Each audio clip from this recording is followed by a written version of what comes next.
Welcome to the channel, guys. I wanted to do something a little bit different today. I've not done a video yet about a little bit more perspective things regarding what's going to be discussed by myself right now is the principles of value for money.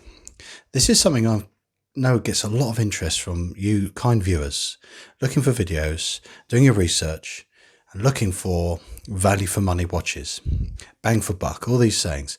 Now, I had a chat with a good friend of mine, Jim, today, and we were just chatting about value for money and what is different people's perception of value for money. And people always saying in the comments about, oh, you get so much more for your money with these, or just made me think more in detail about taking a look at these watches I've got here. I don't own all of these. Some of these I'm borrowing, some of these are just temporarily in stock, but I've bought all of these with a considered reason behind them. Mostly for review. If you've seen any of my reviews, you've seen I've done a review for this one here, the Parnis Submariner homage. In here is the Pagani design, the latest release, Submariner homage. There we are. I'm going to do a full review of that shortly. I'm just getting to grips with it a bit more. And I've done a initial impressions and a little bit more of a review of this one, the Steel Dive. Now, I could talk for hours about this. I know many of you would love to have a chat about it as well, and probably often do if you're a watch lover. And the reason why I've gathered these together, I think these, for me, there's so many missing watches, by the way. I know here. There's going to be so many people going to say, oh, what about this watch? What about that watch? I'd love to have every watch under the sun here to show you and discuss with you, but I'm doing my best to show you what I believe are the best value watches. And some of these are going to be kicked out of the equation in this video. And because I've had a bit more of an experience with more timepieces to see what really is value for money, for myself, really, it's my opinion, and what I make my judgments on. I'll be so interested to see what you consider value for money. Now, a lot of people would look at value for money as every watch here, including this one hidden in here. In fact, I'm going to get it out because it's hiding too long. This Pagani design, all these watches made in China, every single watch has been made in China. Now, what you get from these Chinese made watches is always value for money in regards to spec. And spec, I mean, these are all automatic movements. This one has a Seiko NH35, as does this one, as does this one. This one has, this one has a Mingzhu movement, as does the one in here, which I'll show you shortly. And this one has a seagull movement.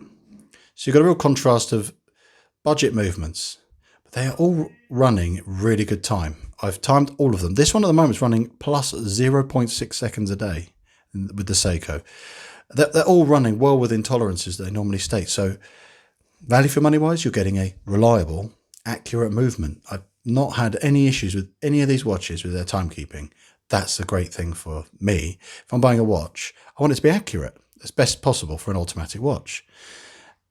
The other thing is value for money. You're getting an automatic movement, not a quartz. So you've got something with a little bit more kudos, if you will, by saying it's got an automatic movement.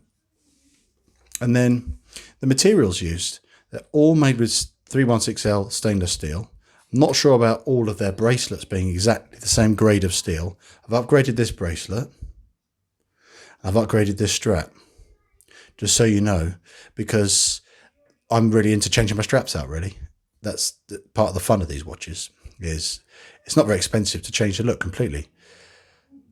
I find having a cheap watch, changing the strap is another cheap way of totally revamping your watch collection. So materials, they've all got sapphire glass. Anything that has a rotating bezel, these three here, the insert is ceramic. This one I'm going to go to finish on last because there's a good reason why I'm going to finish with this last. And I'll get onto that shortly. Now, what I'm going to be doing now is I'm going to be taking some of these out of the equation because I think when it comes to value for money for your spec, the fact it has an automatic movement, sapphire glass, all these things, some of them are not doing some of those aspects as well for quite the amount of money they ask. And that's why I think some of these can just be ruled out for that reason. If you're on the hunt for the best value watch and you're basing it on having all those specification features, automatic, sapphire, ceramic, stainless steel, blah, blah, blah. If you want all of that, it's so easy to find a watch with all that spec. But the thing I was discussing with my friend Jim is, can you do all of those things well, or some of them really well? That's the interesting thing. It's all well and good just throwing the kitchen sink at something and then just saying, yeah, it's got everything. It's a bit like buying a Ford Fiesta, but it's got absolutely every feature under the sun. But you go to press the heated steering wheel button and it blows your fingers off. It's just, I don't care if it's got every feature under the sun. If they're not executed as well as they could be for the money. And that's where value for money comes in for me. So 2 I'm going to get rid of, and I'll tell you why, are these 2. I need to find a better Submariner homage because both of these have their flaws. There are many fans of both these watches. They get 11 bazillion views on YouTube for good reason, because these are 60, 70 quid, 70 to 80 quid in sales. They go up and down in price. They are good value for money, don't get me wrong. But you're still spending over £50 generally for these watches. And often they do have little annoying, quirky quality control issues. For example, both of their lume, rubbish. Bezel alignment on this one was pretty awful on the Pagani. Sorry about my wobbling. That's not going to help you if you've got a funny eye syndrome. And then, yeah, they've got ceramic, great, but line it up. If you can't line it up, don't bother. It drives me mad. Then the bracelets. Yeah, I've got 316 stainless steel on this one. But they don't always fit very well. When you undo the screws to change the bracelet, the screws fall out, so you have to use Loctite. So you have to do all these little quirky things to keep your watch held together after you've done anything with it. I don't really want to mess around too much with my watches when I buy them, to be honest with you. This one, the Cyclops, was so bad in the end, it drove me mad. It didn't magnify at all compared to this one, which is good. So I just used a heat gun and popped it off. I just didn't want it on there. And I thought, why am I doing this? Why am I messing around? There's obviously something bugging me enough. I have to tinker with these watches because they are flawed. So I need to find a better value for money Submariner homage. And I know you guys are going to help me out with that. So I'm going to keep looking. I'm not satisfied yet. So let's get these out of the way. They're still okay, but could do better. This is the daddy. Even compared to the Starking, the AM 0184, I think it is. I've done a video about that one. It's a great watch, but this one still drew me in because it has a Seiko movement, it keeps better time, and I just prefer the styling. And this cost me just £42 delivered, no extra customs. Got this on AliExpress, came within 2 weeks to my door. It's fantastic. If you want a dress watch, value for money, keep it simple, this is a fantastic option because it's not just a spec monster, because it is. It's got all the right materials and fit and finish, but it's reliable. And it's so cheap, you forgive it anything. But it's not got enough flaws to even worry about. So, good job, Cadison. Now, while we're on the subject of Cadison, I'm going to move this out of the way now. This is a brand new release. I had to get this because this, I'm going to give you the model number. I haven't memorized it because it's usual. It makes absolutely no sense. It's a C8053G. So if you really want to find it, there's your model number. Again, spec monster, solid stainless steel, solid end links. It's sapphire glass, automatic movement, so seagull movement from what I understand. Please correct me if I'm wrong. But when I bought this, it was hard to get any actual spec on it. I just bought it because I thought, oh, Cadison, I've got a date just homage. And the price I paid, £55. That's insane. So, 55 quid. What have I got to compare it to? Easy. In here is my beloved Parnes, which I'm going to sell because I paid too much, but these are about £100. I paid 140 because this is early on in my watch knowledge career and I've been highly educated by the kind community out there. This watch, I paid too much, but that's by the by. Let's call it 100 quid, 110. It, on paper, is identical. Chinese movement, Mingzhu movement, It's going to have very similar power reserve. They're both 50-meter water resistant. That's got a beautifully decorated movement with Geneva stripes on it and blued screws. It looks beautiful. Sapphire Cyclops, which is a bit wonky, as is that one. The loom is way better on this one. Oops, sorry, Steel Dive, clumsy. Then they both have sunburst effect. This one's a perfect size, 38.5mm case size. This is a more traditional to copying Rolex 36mm for their small case size. But I've just got, come on, this is twice the price. And it's a Chinese homage watch with a name that sounds like penis. Cadison sounds a bit better.